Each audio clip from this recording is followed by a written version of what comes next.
Hello, I'm Nick, and this is Today in Philosophy of History for Tuesday, 30 January 2024. It is the 112th anniversary of the birth of Barbara Tuchman, who was born in New York City on this date in 1912. One of Tuchman's best-selling books was The Guns of August, which recounted the outbreak of the First World War and what is largely what is now called the July Crisis. Gavrilo Princip assassinated Archduke Franz Ferdinand on Sunday, the 28th of June, 1914, and Germany declared war on Russia on 1 August, 1914.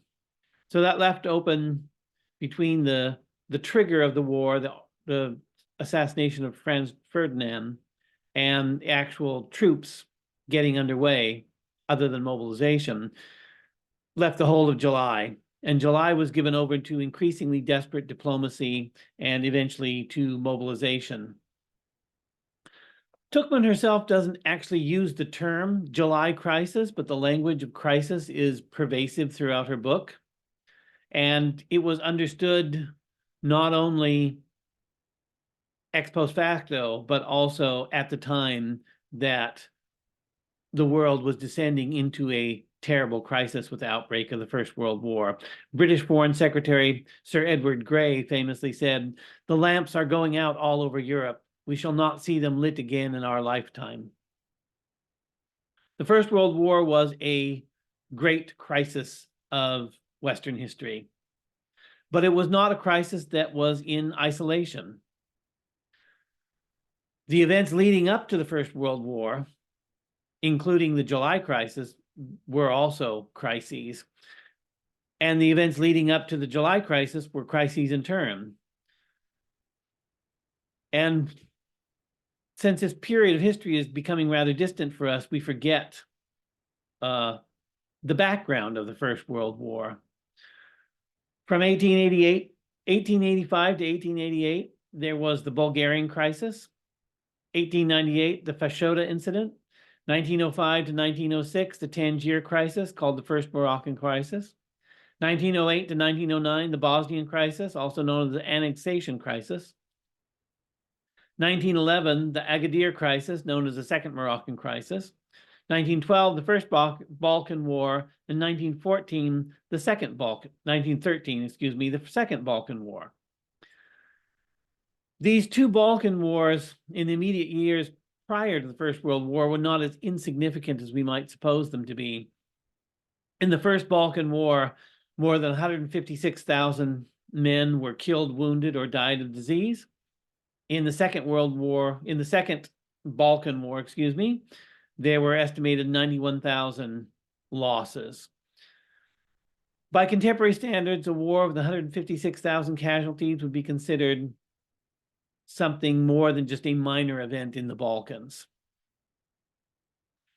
And one of the ways in which the great powers of the time blundered their way into war was they had good reason for believing that crises could erupt in the Balkans and they would be settled and things would go back to normal.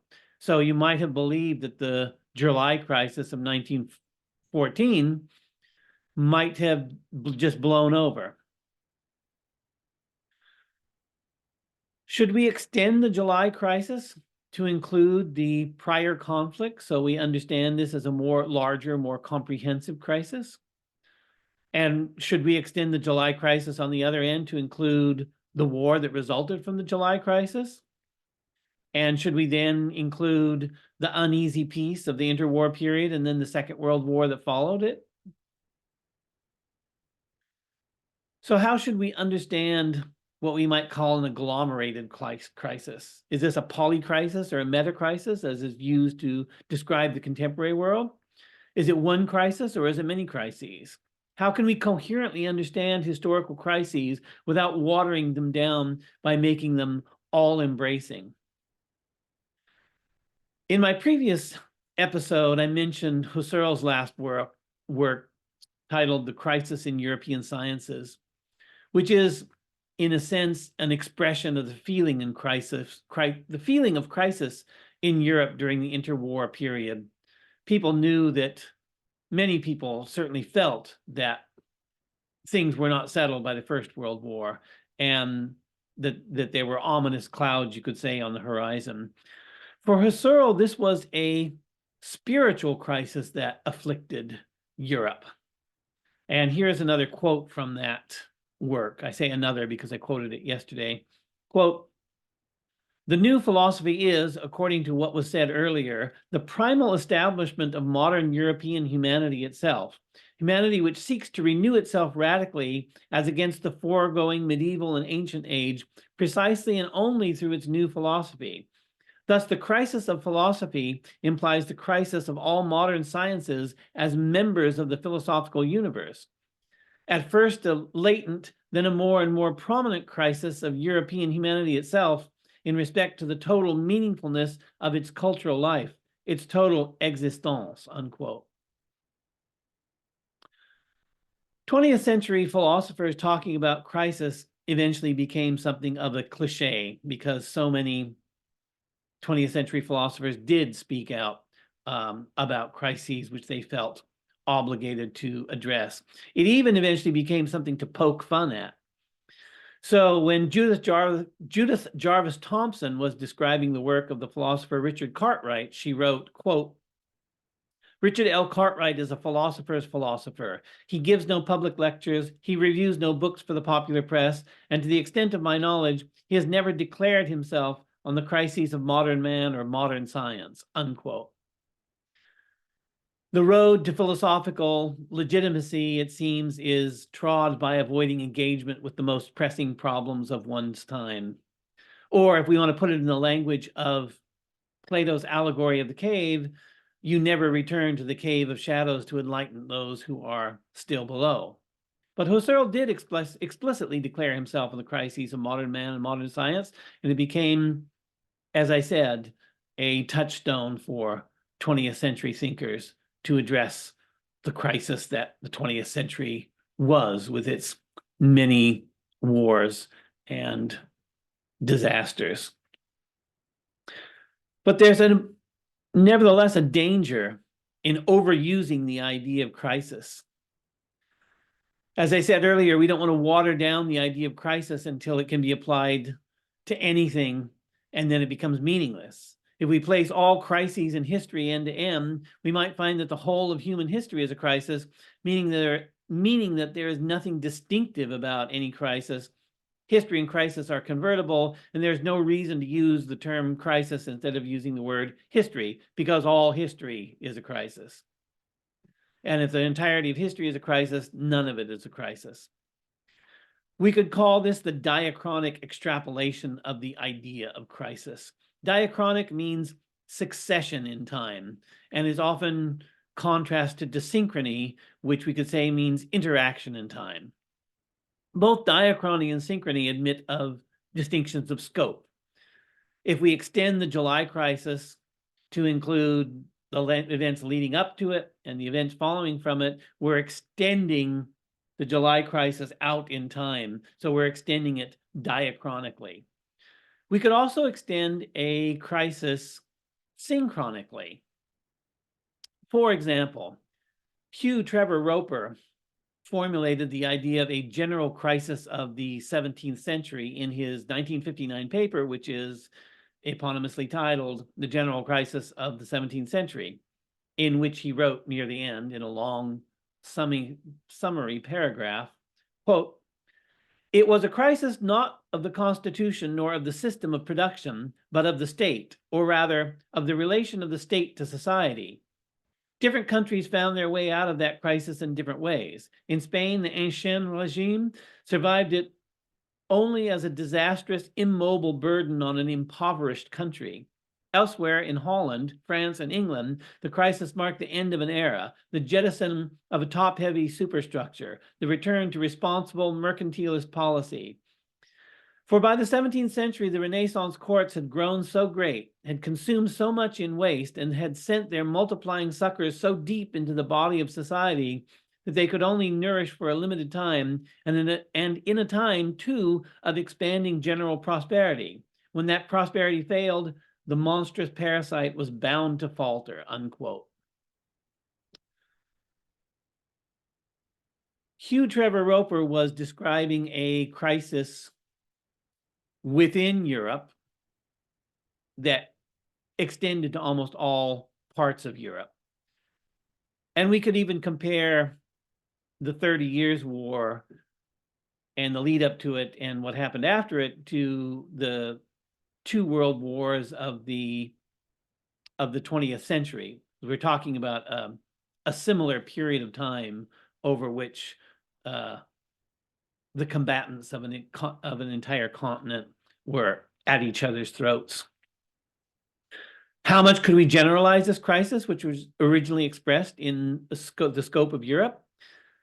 In William MacAskill's 2022 book, What We Owe the Future, he gives a different account of the general crisis of the 17th century. Quote, "The last time global population even came close to declining over a period of decades was during what some historians refer to as the general crisis.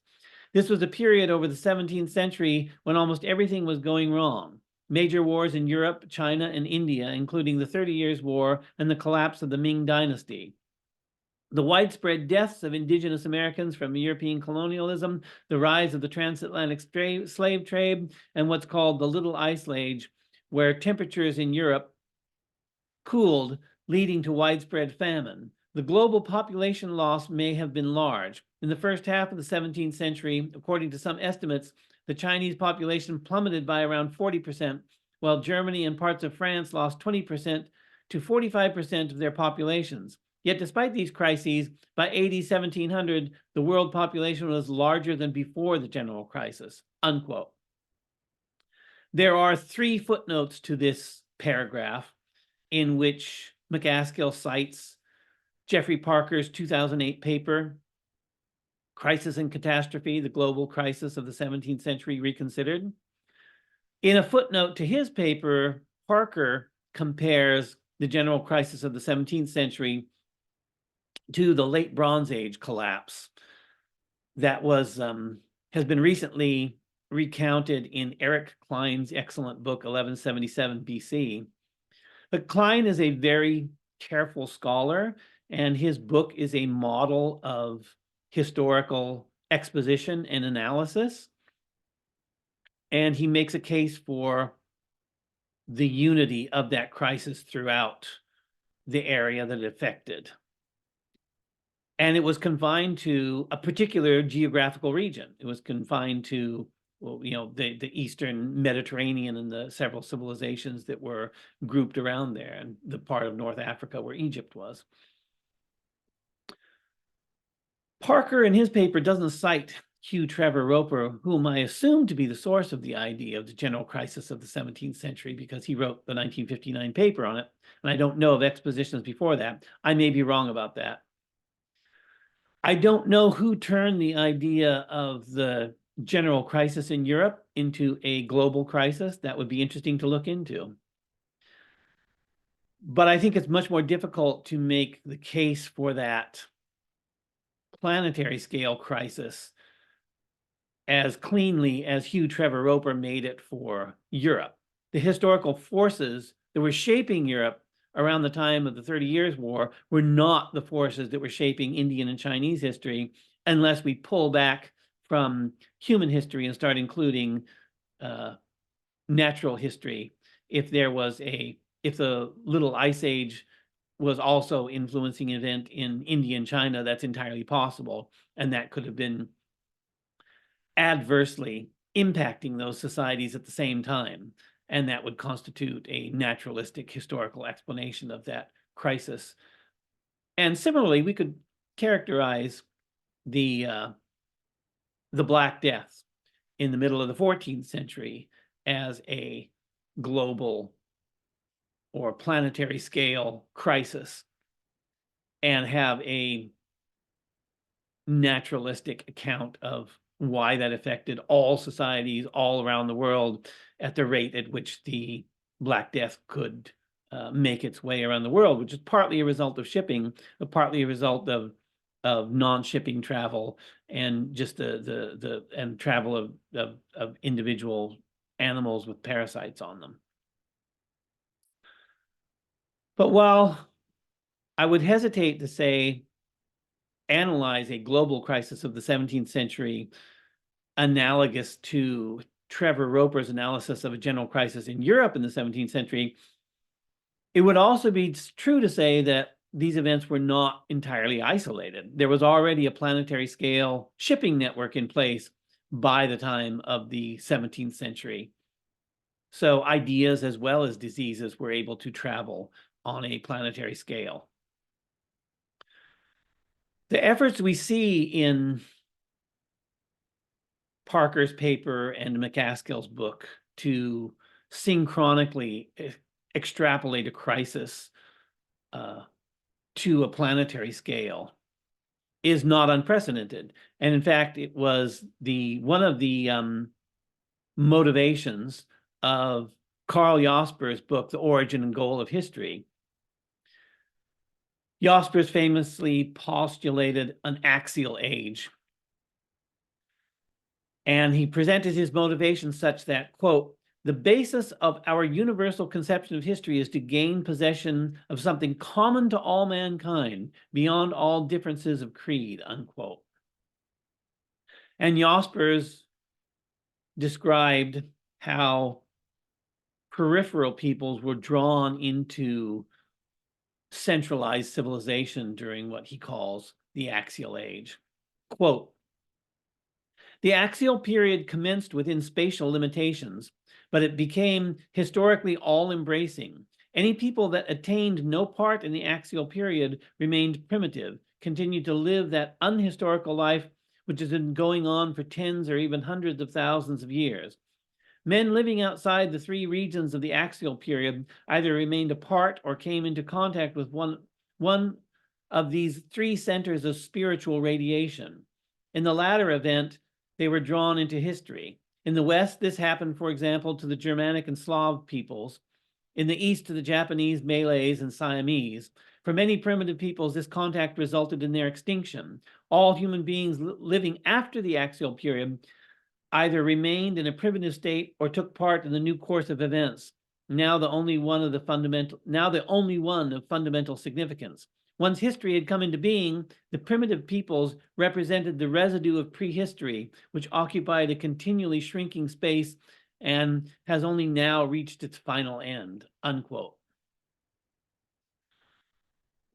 We find crisis again in another of Barbara Tuchman's books, A Distant Mirror of the Calamitous 14th Century.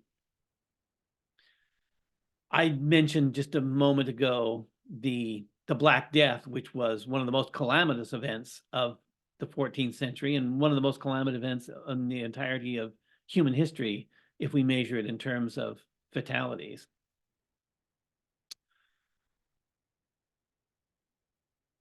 But Tuchman recognized, even while talking about the calamitous 14th century, that the appearance of crisis is not always the reality of crisis. So after mentioning the problems that follow from gaps in the documentary record when she discusses her methodology earlier in the book, Tuchman noted the disproportion of disasters as depicted in history. Quote, a greater hazard built into the very nature of recorded history is overload of the negative, the disproportionate survival of the bad side, of evil, misery, contention, and harm. In history, this is exactly the same as in the daily newspaper.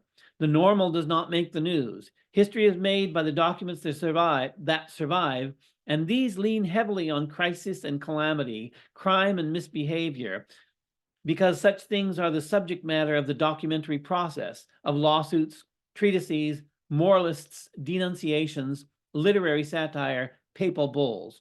No pope ever issued a bull to approve of something.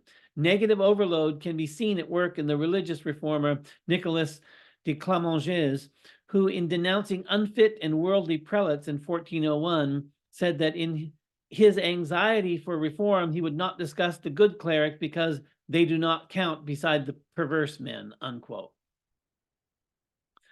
This has been called informally Tuchman's law.